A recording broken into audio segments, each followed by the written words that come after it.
नमस्कार। आज आम सिंहमुख गौमुख प्लॉट विषय डिस्कसन करवा। बहुत लोक डाउट थाए आम प्लॉट जोटा कि एकदम ठीक भाव ना, जोटा कि आगपट छोट पछपट बड़ थाए कि आगपट सामान्य बड़ पछपट सामान्य छोट थाए। जमती कि मानतु रोड साइड जोटा कि मिनिमम आपणकर 20 फुट मनकर अच्छी, बारीपट बा पछपटा मनकर अच्छी 18 फुट। यही प्लॉट दोषाभ कि नाही बहुत लोक मनरे यही प्रश्न थाए। किंबा सामना पट जदि थाए 15 फुट, पछपट बा बारीपट जदि थाए मिनिमम 18 कि 20 फुट कि 25 फुट जहाँ भी, तो यही प्लॉट यार वास्तु ये प्लॉट कौन वास्तु इफेक्ट पकाए, यही प्लॉट कौन योग्य, बास उपयोगी ना व्यवसाय स्थली ना गोडाउन योग्य। तो प्रथम डिस्कसन करवा सिंहमुखी बा सिंहमुख जगह, सिंहमुख प्लॉट। जमीती आपण इमेज रे देखि पारुचंती, सिंहमुख रो अर्थ है सामना पट रोड साइड बा जगार फेसटा अधिका थिबो, जगार बारीपटटा छोटिया थिबो। छोटियार अर्थ सामना पट मन करा जाऊ, उदाहरण स्वरूप दिया जाइछि मन करा जाऊ 20 फुट, पछपटटा अछि 12 फुट, तो ये डिफरेंट आसिले 8 फुट। याकू कहा जाए सिंह मुख प्लॉट बा सिंहमुख जगह बा सिंहमुखी बोली कहते। यही प्लॉट जोटा कि व्यवसाय स्थली पे बहुत भल। सिंहमुखी प्लॉट रे आपण जेकोसी व्यवसाय कले मध्य से व्यवसाय रे ग्रोथ आए, आपण गोटे पावर कॉन्फिडेंस साहस मिले व्यवसाय क्षेत्र में आगू बढ़िया पाई। व्यवसाय रे आपण को बाधा विघ्न आसिले मध्य आपण उन्नति करें। सिंहमुखी प्लॉट केवल व्यवसाय पे योग्य। जदि सिंहमुखी प्लॉट रे मन करा जो आपण रेसिडेंस करिया चाहूचंती, तेबे प्रॉपर भावे जोटा छोट डायरेक्शन अच्छी, मनकर बारीपटटा अच्छी 12 फुट, सामना पटटा अच्छी 20 फुट, तो आपण 12 फुट को प्लेन करी सीधा करी आपण सेठी रेसिडेंशियल घर कर दे पारिबे सीधा करी। बाकी पार्टटा आपण विंडो पई बा आपण गार्डन पई ए सब छाड़ दे पारिबे। किंबा प्रॉपर आर्किटेक्चर वास्तु प्लान अनुसार आपण घर प्लान करिया पड़िबो। जदि सिंहमुखी रे रेसिडेंशियल प्लॉट करिया पई आपण जदि बा रेसिडेंशियल करिया पई जदि चाहूचंती, तो सिंहमुखी रे जदि बासगृह बा रहिबा घर जदि करंती एथिरे कोन समस्या आसे। सिंहमुखी घर रे जदि आपण बासगृह करूचंती, तेबे एठी सबु वास्तु ठीक थिले मध्य एठी समस्या आसे, घरे अशांति रुहे। प्रायतः घरे कहा मन को कहा मन मिसेनी। एथिरे अर्थाभाव मध्य मेन पॉइंट आसीपारे। बहुत कम जनकर जोड़ा कि देखा जाइछि अर्थाभाव हुएनी, किंतु घरे बहुत बड़ अशांति रुहे।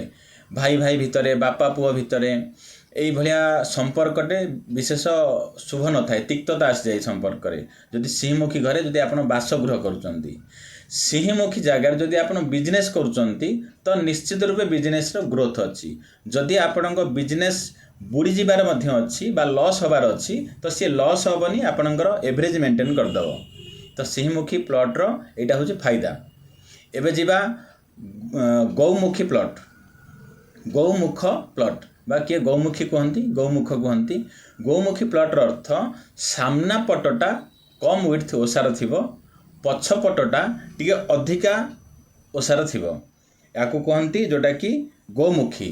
रोड साइड जोटा फेस, घर जोटा फेस थाए, मन करा जाऊ ये अच्छी 12 फुट, घर बैक साइड अच्छी 20 फुट, तो आपको कहा जाए Gaumukhi.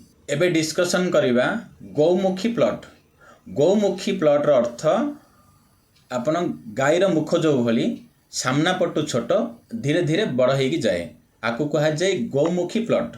Gaumukhi plot front side रास्ता बा जोटा सामना पटे जगार जोटा मुह यही पटटा कम ओसार थाए। जमती कि मन करा जाऊ इटा अच्छी 10 फुट, बारीपटटा थाए 18 फुट 20 फुट ये टिके ओसार थाए, सामना पटटा टिके छोट थाए, आपको कहती गौमुखी प्लॉट।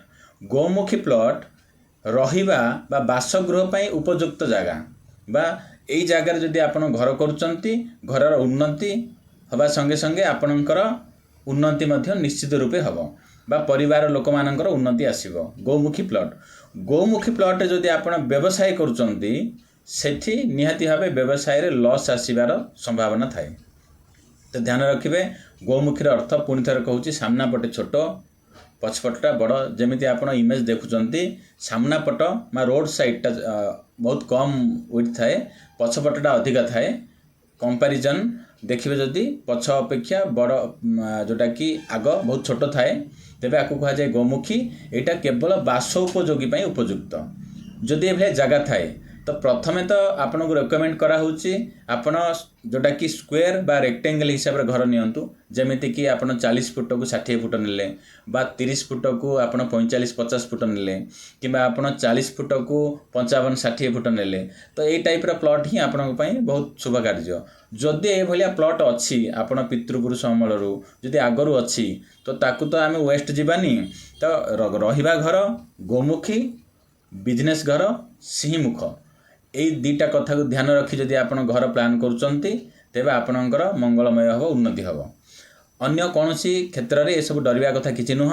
जदि आप घर प्लान करुँच घरर माने जोटा कि सेंटर को ठीक रखी अन्य चारि दिग को समान रखी घर प्लान करेंगे जहाँ बड़ी जाऊँगी जगह ताको आपण गार्डन कर दे पारिबे आपण विंडो पई जगह छाड़ दे पारिबे सेठी बोरिंग कर दे पारिबे सेठी सेप्टिक टैंक कर दे पारिबे तो ये सब आपण काम लगेबे किंतु घरटा को मन रखिबे पूरा एकदम कंप्लीटली भाबे समान भाबे करिवे घर को एपट सेपट करिवे नहीं बरम प्लॉट एपट सेपट थाउ प्लॉट को मध्यस्थ सीधा रखी घर आपण करिवे। यही सब कथा को ध्यान रखी जदि आपण घर करूचंती घरर निश्चित रूपे उन्नति आसीबो।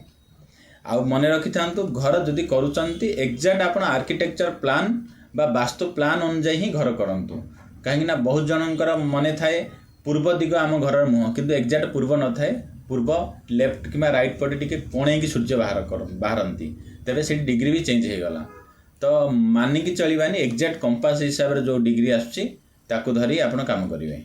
धन्यवाद नमस्कार।